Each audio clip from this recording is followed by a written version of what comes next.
Hello, welcome back to the One Take Livecast. Tonight I will be joined by Doktor Von Stottenstein of the band Ward 16. We're going to talk about the album Metamorphosis, as well as performing the album live as well. Gigs, all that on this episode. I will just invite them in right now.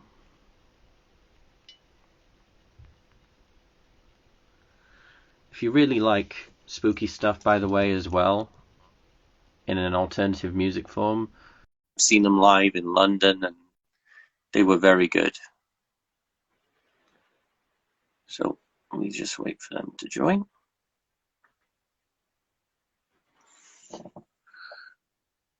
And now we just patiently wait for them to accept the invite.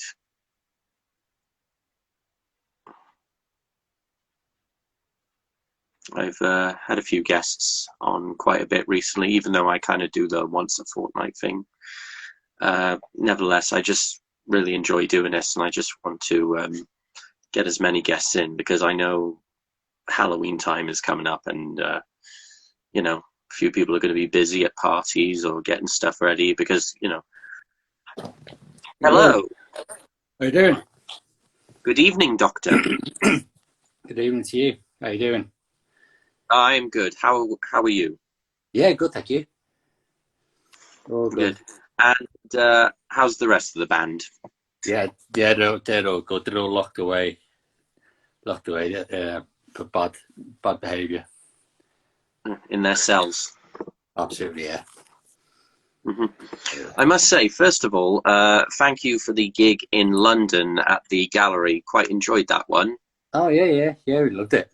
So with Lawnmower of Death and Footprints in the Custard. Yeah, it was a warm one. it was extremely hot. And it was. It was good. We got a couple of park tickets as well because we still haven't gotten used to the London traffic and parking thing yet. So we got a couple of tickets for it. So we paid for all ours. London. It is, yeah. It is, but it was quite a good gig. It was good to listen to the songs from the Metamorphosis albums alive. Particularly, personally, which I quite liked, was Toy Box and I Am Argo. Yeah, Imago. Imago. I knew it was that. Imago. I really like them. I thought nicely done with ones, as well as the theatrics. Seeing Giant Spider and then thing. I mean, obviously, I'm sure people are aware, how it all started and everything, but the idea of using imagination to create it on a platform of music must be spectacular, but also a sort of path you probably never expected, but glad you went anyway. Yeah, I'd be lying if I said it was easy. And, I didn't wish at times we were one of those bands that just turned up with the ramp and the jeans and t-shirt and just got on. Because it takes us about 48 hours before the gig to get ready and then another 24 hours afterwards to pack it all away. So a single gig takes us a few days to actually put together and to move it. So it is good. It's hard work. We don't get to relax a lot. We can't just go on and just all lose ourselves because there's a lot going on. So you can't just close your eyes and play the music because you've got to have a bit of spatial awareness about what's going to happen next. In the olden days, we the band members had to do all the theatrics and the moving of equipment on and off as well.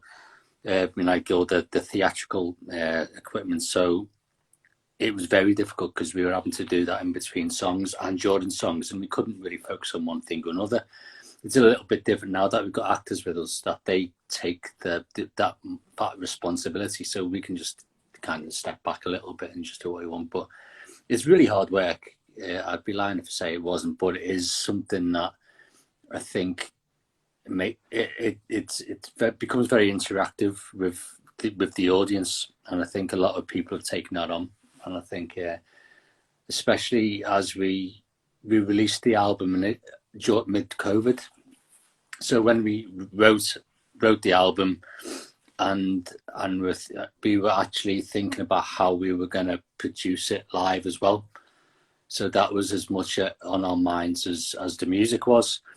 So for I don't know, almost a year and a half, we only were able to give out 50% of our show, or what the album's about.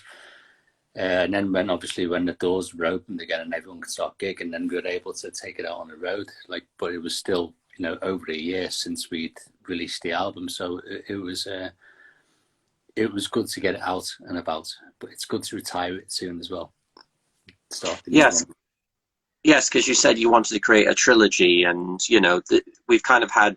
Obviously, you wrote this out. This album came out in lockdown, and obviously, writing it, preparing it, everything.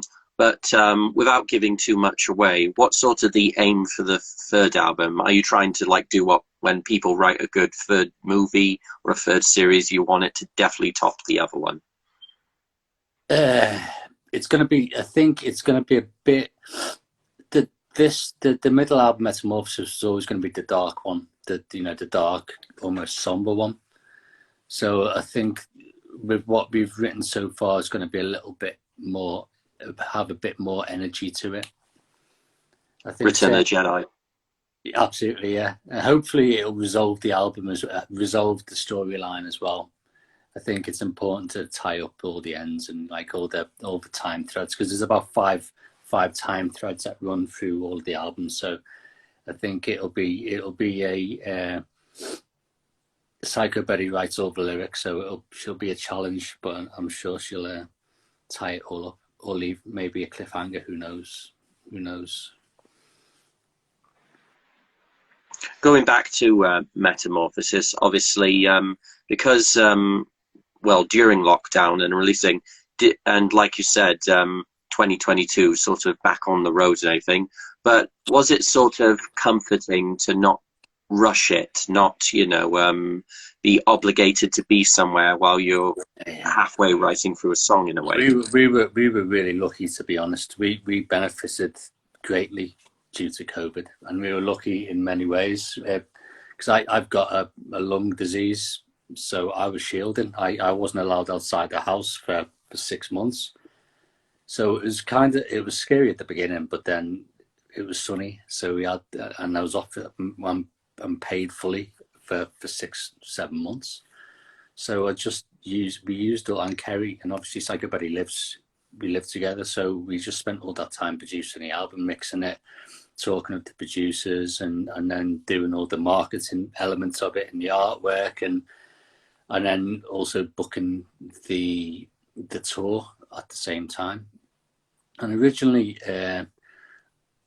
but I guess when we did book the tour, we booked it still anticipating the show was going to be a little bit smaller than what it was. So, and then we got invited to Bloodstock, so we scaled the show up quite a lot, which then made it quite expensive to take on the road, and we hadn't taken that into account when we'd originally booked the tour. But originally, the launch gig was meant to be a month after we released it, and I think it was the end of September 2020, and we'd never have been ready with the show. In hindsight, it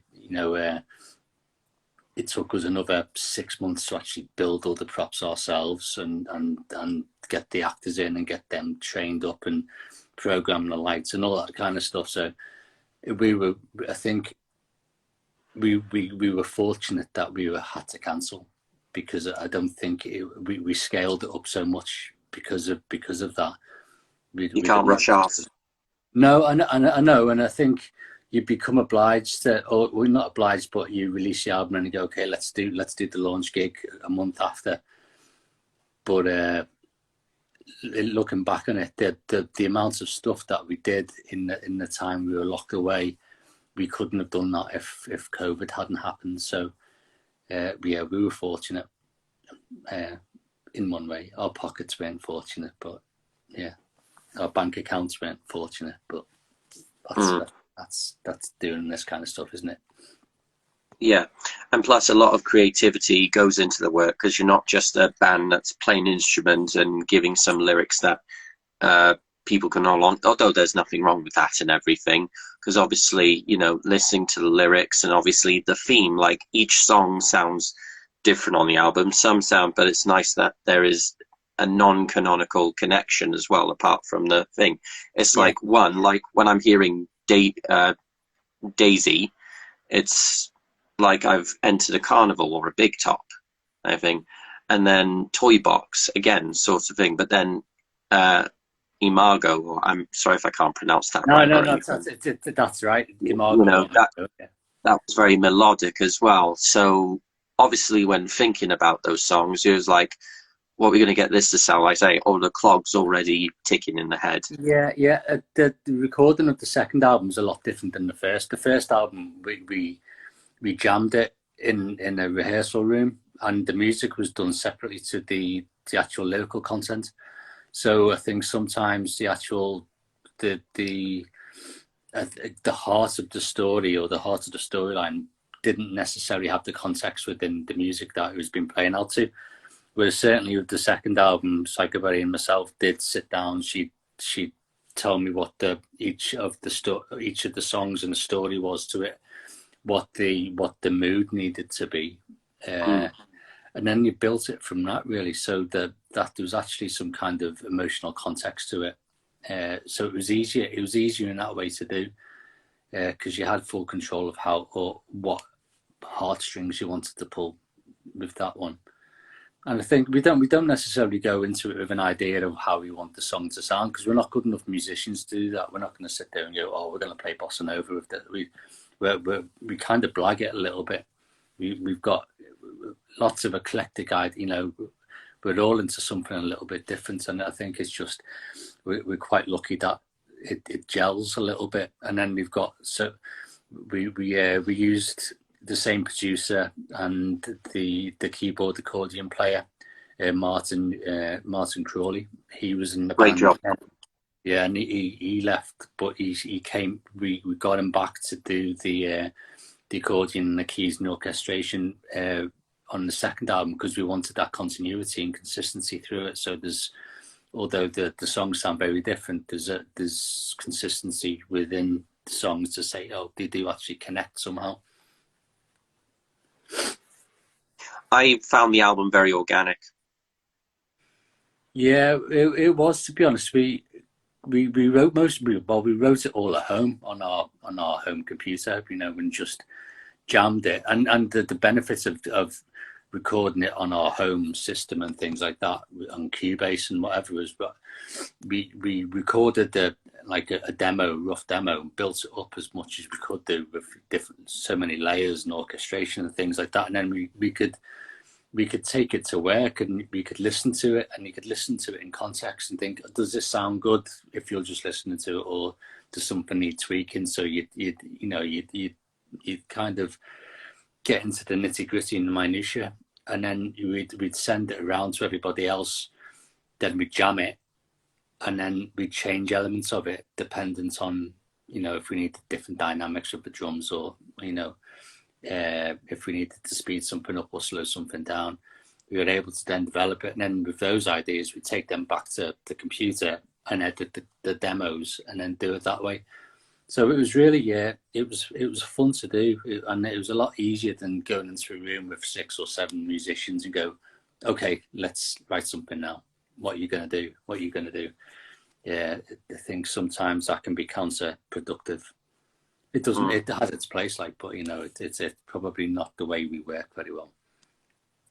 But it was stepping into unknown waters in a way.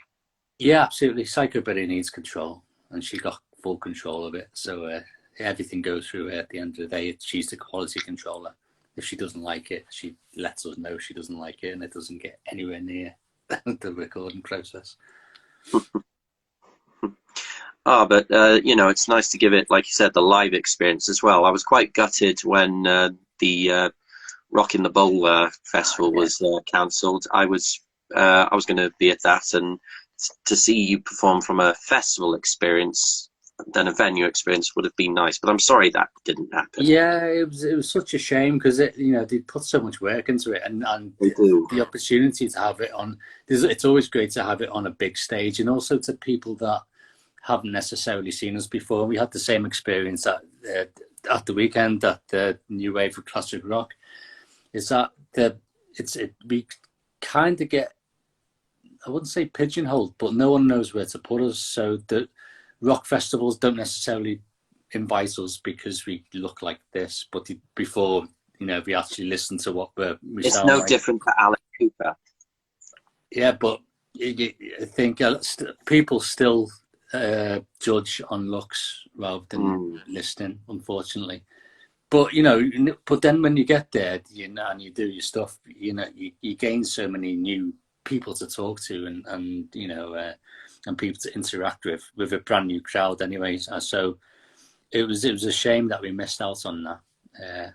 But still, there's a good community that we did tap into at that time, and I'm sure they'll be back, and we'll be back with them. Yeah, I mean, there's a lot of places, venues I know locally in Wales that would just love to have you because, it's nice to have an eclecticness as well because, like you said, people don't know because one song sounds like this and one song's like this. But it's nice to kind of have a variety, I mean, look at Alice Cooper. The guy, looks demonic and looks like a horror villain or a Bond villain, and yet his music's quite funky and quite, Yeah. And I think I remember looking back when I was a kid, and there'd be people, and even with Iron Maiden to a certain extent, when I grew up, they were the first band I ever listened to. I love that band. And even when you look at, okay, they don't wear the same makeup, but the images that they had, Eddie and the covers, you'd listen to them or you'd see it, and that'd be the thing that you first really gripped you, and then you took it home, and it wouldn't be necessarily what you'd expect, compared to nowadays, where heavy is heavy. Look at Kiss. They looked like a black metal band, but they play all the this rock and roll and stuff. And I think there's a certain amount of pantomime in what we do, and even in regards to the costumes and what we look like, there's an actual tie into what Psychoberry's concept is about it, and it was all meant to be about being locked away and hallucinating and not being lucid, and we are visual. I'm trying to think of the word. Optical illusions and things like that. So it was a case of a bit of trial and error at the beginning. We just wore it was like wearing fancy dress, 6 of us all dressed up how we thought we wanted to. It wasn't any uniformity in it, and it didn't tie into anything. But then it slowly built into something else. But it's enjoyable. But I don't know, sometimes as a 45-year-old, I look back and go, oh, is this what a 45-year-old looks like? I guess it is. Age is irrelevant. Age is totally irrelevant. I mean, look at Alice. I mean, the guy's 70 and he still puts on, It hides a lot. It hides the truth. I know. Speaking of the process, how long does it usually? I appreciate you doing the for the thing as well. I'm very gratified.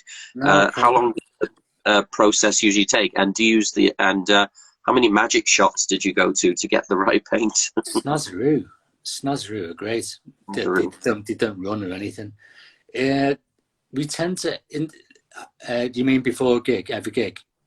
Every gig, like what's how long? Well, we tend to.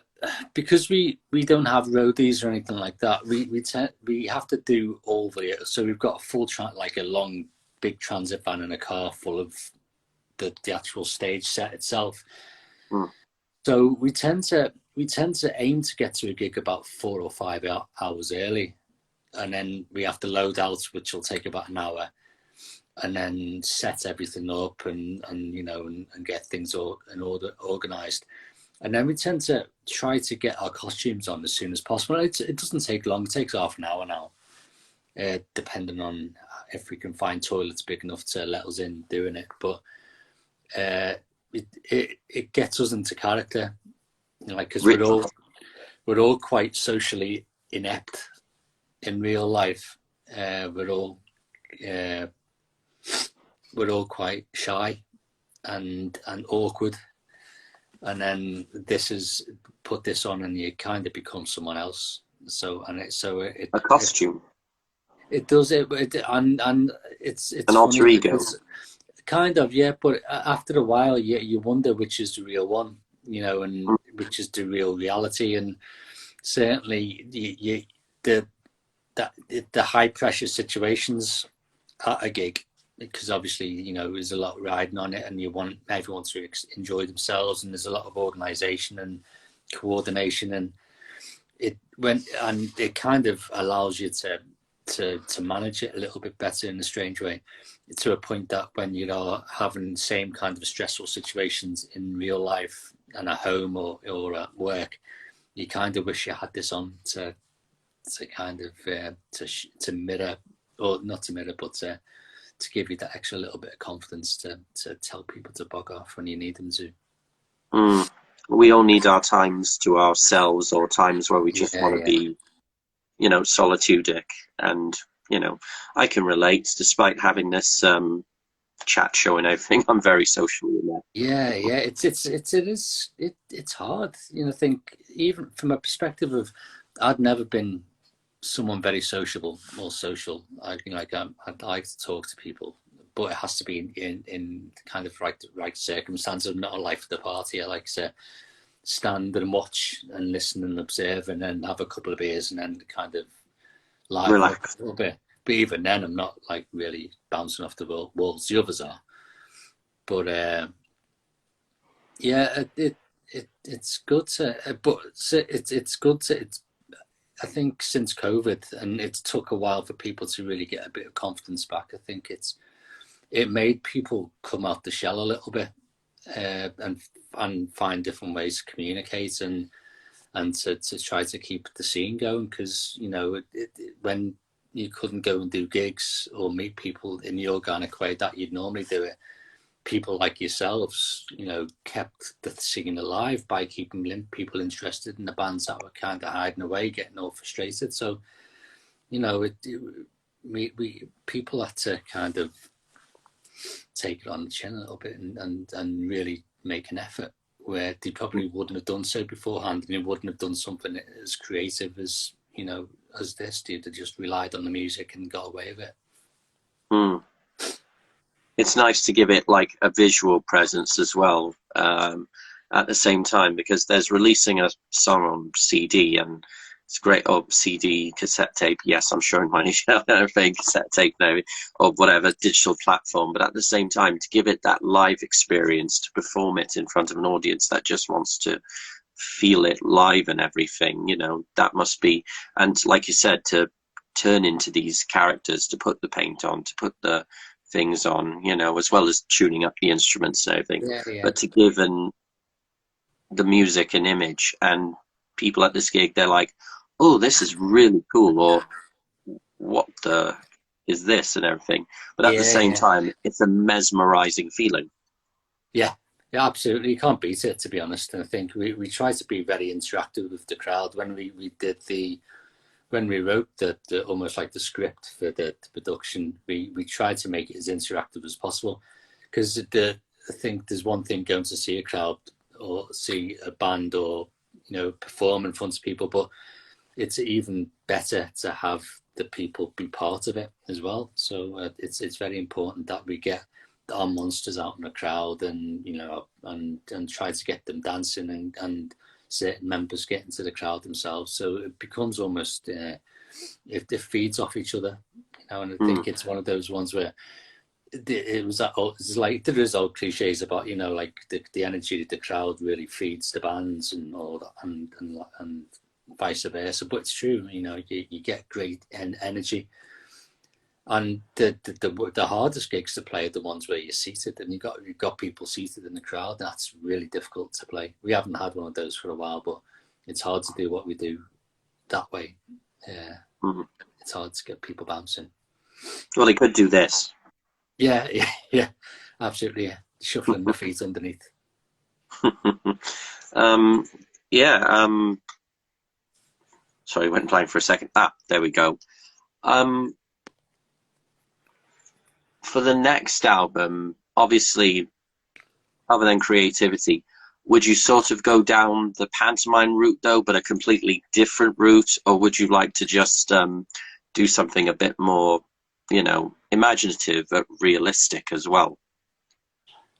I don't know, to be honest. I think it very much depends on what the context of the final parts of the story is, and into how we do it. The stage show to the second album is a lot different than the way that we did the first album was trial and error, and it grew Mm. from the bottom. When it was first recorded and performed, and we performed those songs about for 4 years before we recorded them. A few members of the band didn't sign on to the theatrical elements of it. They couldn't relate to it and didn't really involve themselves in it. So, but after a while, when we started to do bigger and bigger venues, we started to piece together different props and different things that accompanied the songs. But again, it didn't really flow very well, because we were just bodging it and we were building it. We've got a lot of confidence from what we've done with this last album in terms of the scale of it, building the whole wooden stage sets and things like that, and building the monsters and the 9-foot mannequins and whatever. So I've never seen a bed on stage before. Yeah. We built that last year. It was fun. The benefits of being locked in, just we built it in the garden, and we just got ideas, I think. And so we don't know how we're going to take it. I can only imagine us making it even crazier somehow. I always wanted to have video into originally what we wanted to do if we had money would have been, instead of like the big wooden stage sets that we built, we were thinking about having two big video screens on either side and behind, and they'd be completely interactive with the band, and having characters come in and almost duet with us and then go off and stuff like that. But it just became, when we were trying to cost it all up, it just became, it was impossible. Well, we could never have afforded it, but we couldn't, because we were playing different size venues from day to day. It's hard to scale up and scale down. Whereas the wooden sets that we built, we compartmentalized them, so you could take them apart or make them smaller or fold them around corners. So we were able to allow our show to adapt to different sizes of stages. So, we would go to one place and it was absolutely tiny, but we could still perform the show as well as we could do to a bigger stage. But yeah, I'm sure we'll do something. Psycho Buddy makes us do lots of things that make it a lot harder to do. So I'm sure it's going to be huge. No, but it's one of the most uniquest performances I ever seen, which is great. It's nice to see some people have their own, what's the word, niche. Yeah. Niche. It does have its pros and cons, because, I think if you ever had an ambition to get into some kind of mainstream, you're going the wrong way about it, because they stay well clear of us. But I think when you realise that we've somehow got into a lot of people's hearts, and we've got some really, really awesome followers that are really kind to us, and and follow us around. And we've got a gig in Preston in a couple of weeks, and it just shocks me that people would come up from London or down from Scotland to see us. It's just crazy. It's like, do they offer you the bowl of mints that match your? Yeah. It's just insane. It really is. It's very humbling. Like, there's people with our tattoos and stuff like that. I just can't get my head around it, because that's what proper bands get. But it's really nice. It's nice to have that feeling that we made. People listen to our music or buy our gear or wear our t-shirt, and that they feel almost the same way as I did when I was growing up doing the same thing, to other bands. So it feels wonderful, to be honest. We're really lucky. Obviously, you've seen a lot of bands, but from a theatrical point of view and a musical point of view, what was one you saw live which you were like blown away, like your audience does at your gigs? When I grew up, I didn't go to a lot of gigs when I was younger. My dad didn't have a car and stuff like that, so a lot of the stuff I watched was VHS. So the first kind of lightning bolt was Live After Death by Maiden. Watching that VHS, I watched that every day. Taught myself guitar to the LP and stuff like that. So I got to go to Twickenham, like I think I don't know if it was 90s or early 2000s, and they played the same. Yeah, and they had the same stage show, and it was like, oh my God, I've been waiting 20 years to see this. And then more recently, it was saw Avatar. Saw Avatar at Graspop, and I was just blown away by it, because before that, and Evil Scarecrow as well, we saw it at their album launch. Before that, we were kind of we compromised a lot in regards to what we took to gigs. So we didn't rent vans or anything like that. We just, what we could fit in a car, we'd take. And if we were pretending to have an electric chair on stage, we'd take a stool or a chair from the venue and pretend, you know. So we compromised a lot. And then we saw Evil Scarecrow on their launch gig, and then Avatar at Graspop, and you go, you know what? If we want to do this properly, we've got to stop compromising and start doing it right. So that's when we started to build all our stuff and really make an effort into really doing something not the same as everybody else, but you know, as inspired by them. You know, it's, you go there for a 4D entertainment, and then I guess the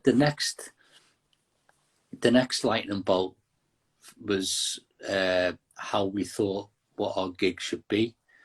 Whereas beforehand, you think, well, if you were producing a gig, or if you were setting a gig up or planning a gig, you go and having some theatre or things happening on the stage. Normally what you do is you get all your music sorted, and then you'd have, okay, we've got a bit of space now to do some theatre, or, you know, here's the chainsaw bit, get the chainsaw in now because it fits. Whereas if you actually think about it as what you'd expect to see if you went to a theatre, and that, or a theatrical presentation, or on Broadway, or like even a film, and look at it from that context, then it's a completely different way of planning the show. So you think about first the backdrop and how it looks and sets the scene, how you conduct yourself, how do people understand what's happening. So you have newspapers going out maybe that, you know, that show people what the storyline is and things like that. So it really did make us think in a different way, from a different perspective about doing it. So it's not just a gig, it's actually a theatrical performance. So it isn't just bells and whistles tagged onto music. It's actually the fundamentally speaking, people have asked us to play gigs without taking the props or the makeup or whatever. It's like, no, can't. The both of them are married together. You can't listen to the music without the actual storyline being played. I know, you know, that's the, and like you said, theatres. I'm sure you have around, but would you love to be last to actually play in a theatre with the full open curtains? Yeah, we tried to for the launch gig. There's a really cool place in Manchester, and we couldn't get it on the night we wanted, so we went somewhere. We went somewhere else, which was equally as good. But yeah, that would be amazing. It'd be easier as well because they're designed for. Because we've got lots of people coming up on stage and off stage, and coming on different costumes and going off to change and coming back. They're designed to do that, whereas most gig venues aren't. So it becomes quite difficult, you know, and things get trodden on and wires get pulled out and things like that, where the whole curtain pull, things like that would be great. Maybe when we do the whole 3 shows all together back to back somehow. I'm really hoping for it. What can you tell us about your upcoming shows? We've only got a couple left. We've got a hometown gig at Halloween. We love playing Halloween, obviously, the way what we do. But we haven't played our hometown Preston for, it must almost be 4 years now. So we're going to do a big show there with a couple of awesome local bands, but bands that have done well. So like a band called All Consumed that have also played Bloodstock and done really well. And they're a little bit heavier than us, but we wanted to keep it eclectic because we want to showcase. You don't want to have 3 of the same type of bands on the show. So you've got Lithium, which are like a traditional hard rock band. Then we've got All Consumed, which is death metal, and then there's us. So that's in Preston on the 29th. So we're gonna have hopefully a fancy dress party and do. It'll probably be the final show that we do the full Metamorphosis as well, because we're kind of pulling back next year and to write the album and write and produce it. So we haven't got any standalone gigs left next year. And then we've got Winter Rocks in Sheffield on the 2nd of December, and we're on the same bill as our mates South of Salem, so that'll be a good night as well. It's good that you're doing Sheffield as well. Yeah, we love Sheffield. We always have a good time there. It's a bastard to get to. Yes, Snake Pass, and especially in the winter. But I've got an emotional connection to it. When I got quite ill a few years ago with a lung disease, and my hospital that kind of resuscitated me and looked after me is in Sheffield. So it's kind of nice to go back and kind of punish them even more. This is your fault, you can have it back, kind of thing. No, but there's a northern connection as well. Yeah. There's and it's good. There's university towns and certain places like the music. We love going to Scotland. Scotland's wonderful. Edinburgh and Glasgow are a wonderful place to go. Newcastle's amazing. So there are certain towns, cities that, as soon as you start planning a tour, that the ones that you want to go to.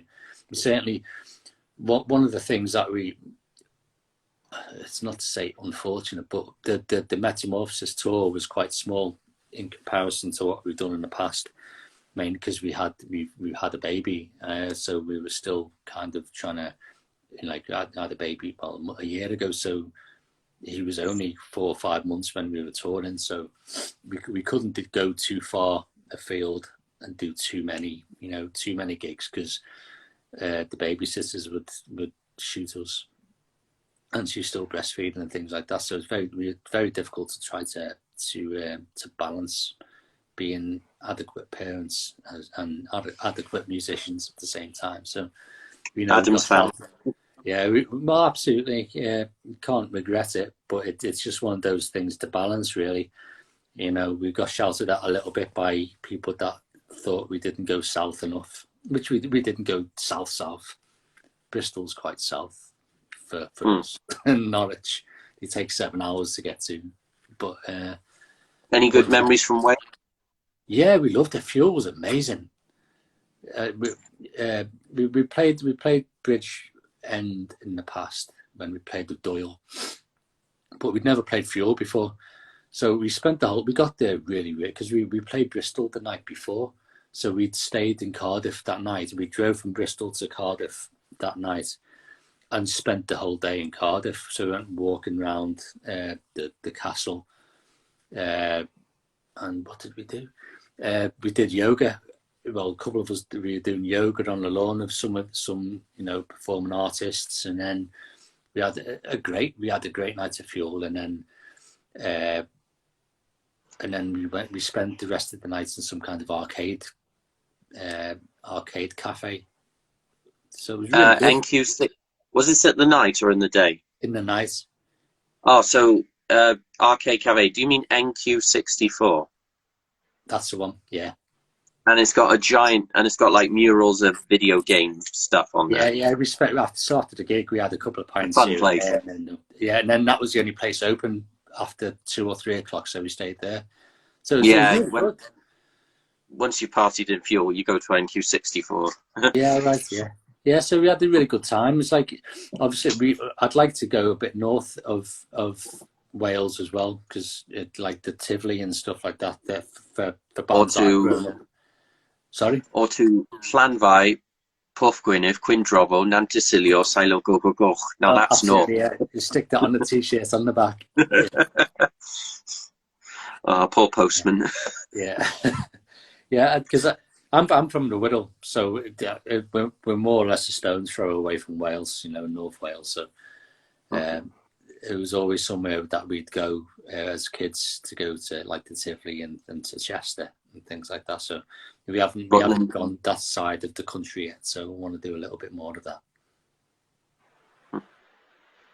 Yeah, that's great. You said Bloodstock. Can you talk a bit about that? Yeah, we played there originally. First time was 2017. We'd won Metal to the Masses, and we were fortunate to progress through that, and we had an amazing time. Better than we expected. We played at 10:30 in the morning, and absolutely packed the tent. And so it was amazing. And then we were. I think it was just when COVID was starting to kind of disappear, if it's ever going to disappear. But things were opening up again. We were invited to go along and play the Sophie stage, which was absolutely amazing. The fun bit was that Psychoberry at that time, the date of the show or date of Bloodstock was 3 weeks after the due date of the baby. So if there was any deviation to the birthing plan whatsoever, any emergencies, cesarean sections or whatever, the biggest show that we could imagine wasn't going to happen. So it was very, very stressful. So we were making all the props and things like that while she was pregnant and getting bigger and bigger and bigger. But it was just insane, to be honest. But, she gave birth 2.5 weeks, 3 weeks before, and then went on stage, and it was just amazing. It was a badass. Well, yeah, absolutely. It was, it was our first gig in 2 years because we've been locked away. It was the first time that we'd played those songs from Metamorphosis. So it was actually the first gig we played after we released the album. What day was this? Was this? Yeah, 2021. No. Was it on a Friday, Saturday? Oh no, we played on because it was, I think it's the Wednesday because it was the first year back. It was the first year back after COVID, so they made it a 5-day festival. So they moved forward the normal opening night, which is the Thursday, to the Wednesday. We were on the same bill as our mates in Raised by Owls, Beholder. Raised by Yeah, and Onslaught. So it was a really good night. Yeah. So it was crazy, but there was so many firsts. So it was our first day back. First gig back. Our drummer had never played live with us before. We'd never used the actors before. Everything was the first, So there was just so much stress. But it was lucky. It was the first night, and then get it over with, and then just chill out the rest of the week. It was really good though. It's amazing. It was huge. And it's Bloodstock. Yeah, fire. Yeah. And it's Bloodstock. Yeah, well, we love. It's such a good community there. So many friends and like bands that we like and admire, and our friends and are in or whatever. So you go there and you just chill out, and you just kind of with family, aren't you? It's just and to be fair, I kind of got into it so late. The first time I actually went to any kind of festival as a gig goer or as a musician was 2017. So I was 40. That was I was 40 years old at my first festival. It's just I know. So I've been to a few since then. I prefer performing to camping. I'm not a good. I'm not great at camping. But Oh, we don't camp anymore after kind of a bad experience at Steelhouse camping wise. We just yeah, we do the thing. We hotel if there's one nearby or bed and breakfast, and then just spend a few hours at the festival. Um, yeah. That's yeah. I'm not good at camping. We had a I camp can't van camp this time. anymore. Yeah, I got nothing against it to people that do. I mean, well done to you, and yeah, but just it yeah. it, I don't. I like comfort, and yeah. I ache. I'm old and I'm achy. So yeah. I like a bed. I like a bed. Well, if I think if I'd have grown up doing it, then it'd probably be different. But I haven't. It's like the Yeah. first time I went camping was when I was 40 years old, and I think, yeah, it's all right for a night or two, but not for 5 nights. Yeah, this isn't the Scouts, so Yeah, there's no badge. no, no. No, Get me a bed. no, but I hope you do play Bloodstock again, though, and Yeah. that'll be fun. Well, yeah, definitely. Hopefully, the next step is the big stage. Get Hmm. some really big, crazy actors and scenes and more fire, Yeah, more smoke. and playing Wales again, that would be great as well. Yeah, definitely. Well, definitely. When we plan the next tour, so where should we go in Wales? Uh, well, there's a lot of venues I can recommend. Obviously, Fuel being one of them as well. But if you want to go bigger for the stage, probably the Students' Union. There's a lovely venue in Treforest called the Oh, Green Room. oh, we played there last year. We played there. Oh, bloody hell! Was that only a year ago? We played there last Halloween. Yeah, gutted I missed that. I was in England for Halloween Yeah, that Glastonbury. was one of those funny gigs where you've got a kind of the fact that we had a modular backdrop was beneficial because we were able to move it around the whole of the. So we were able to kind of use the whole of the venue as our set. It's a great venue. Yeah. It's a really fun venue. I've seen so many bands there. I mean, next to like Fuel, Green Rooms, and of course there's the Doll's House in Pontyclun, Pontypython. Yeah. Oh, I wish there was a place in Wales called that, Pontypython. It's got to be. You've got to open it now, mate. Yeah, I'll become that's my retirement plan, the mayor of Pontypython. Yeah, copyright it here right now. A little C on it. Pontypython presents 116. Yeah, big foot comes down at the beginning. Yeah. Oh man, oh Terry Gilliam, God, that artwork. Yeah, man. Yeah, and I used to love Monty Python. I don't watch it so much anymore, but be that and I can't remember what that. There's a film that released about time bandits and stuff like. Oh, that's a great film. That's just surrealism and visual and amazing. Yeah. That's what I like about some performances, be film or play or, like I said, stage show or music video or band and everything. Surrealism. Yeah. It's great. I mean, you definitely know when you're looking at Terry Gilliam's work with the illustration and everything. It's like, that's Terry. Yeah. They leave their own their own footprint in it, and it becomes. And I think with some art as well, like sort of like Derek Riggs and Mark Wilkinson. Yes. Like when he did all the Marillion stuff, and even Pink Floyd. I loved Pink Floyd The Wall when I grew up. Sort of they become their own entity. Oh, sweet. Yeah, Derek Riggs. Yeah, man. I've just been seeing like the post of my favorite album, Maiden album, Seven Sun and Somewhere in Time. So I've been like, seeing all the posts today about them touring Somewhere in Time. Like, oh my god, I'm finally going to see them. I want a blanket of all. I like the non-rig stuff as well, but primarily Derek Riggs. I just want a blanket. Yeah.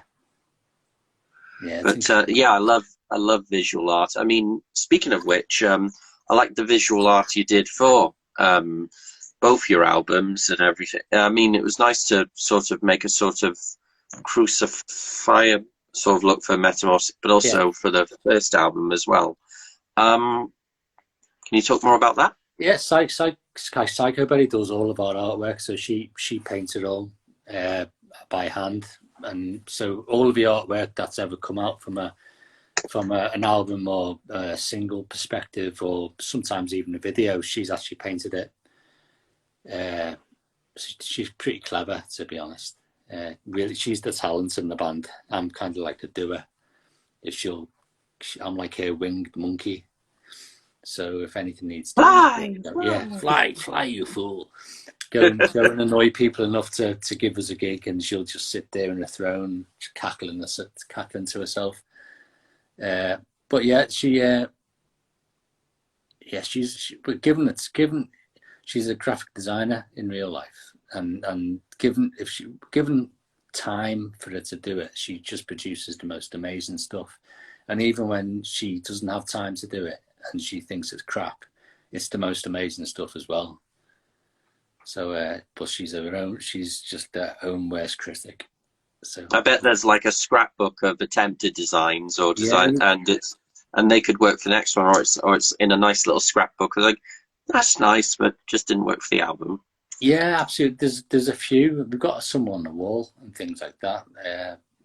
But she does quite a bit on the computer because she does a lot of graphic design on the computer as well. So there's quite a lot of pictures that she's done, conceptualized it and stuff like that are around, and they're just amazing. And even if the scrap and never going to be seen the light of day, they're just really, really good. I dabbled in art when I was younger, but not to the point where I could do it like that. Same. I mean, I'm not that, but it's nice to look at someone that can do great work like that and just Yeah, go, I think, yeah, definitely. And because it's her art as well as her music and her lyrics, I think they become full part of it. circle. Yeah, and even the liner cover and what we want, especially with the albums, is we obviously what we were talking about before about the bands that we grew up listening to.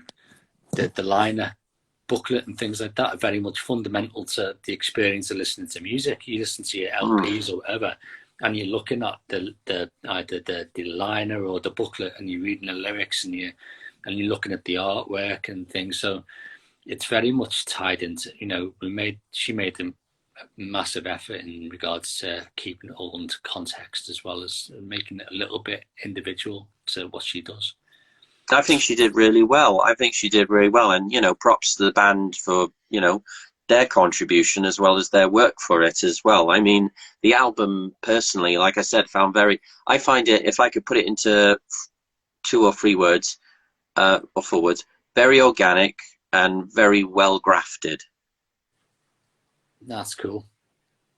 Yeah, I do. You know, I think that's what just I mean, other than I just love music and I enjoyed it, I could definitely sense a lot of imagination, graft, and really went into this. And then seeing and then hearing it from a live performance, I was like just as satisfied. But Yeah, that's cool. yeah, It's good to hear. but that being said, I look forward to listening to the next one as well. I'm not going to just like go, oh, this one is nothing can do it. You go appreciate the no one. You can't always enjoy chocolate cake. Sometimes you No, want absolutely no.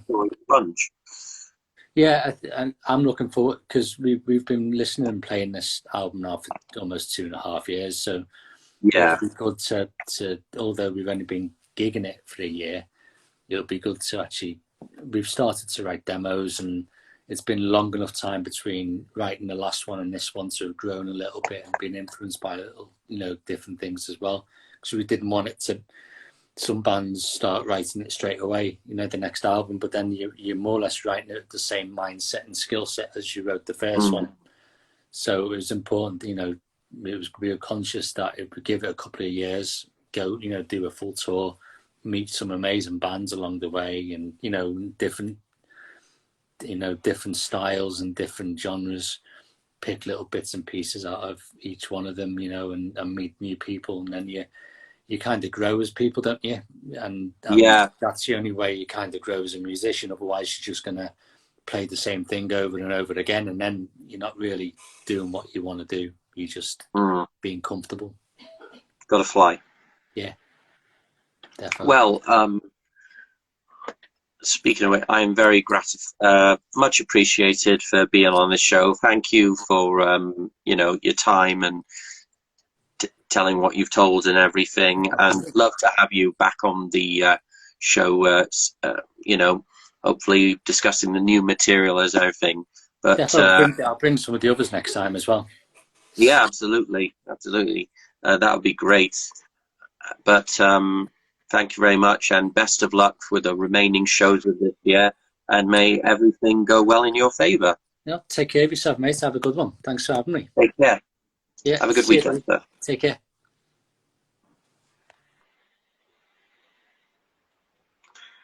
That was this episode. Thank you, and good night, everyone.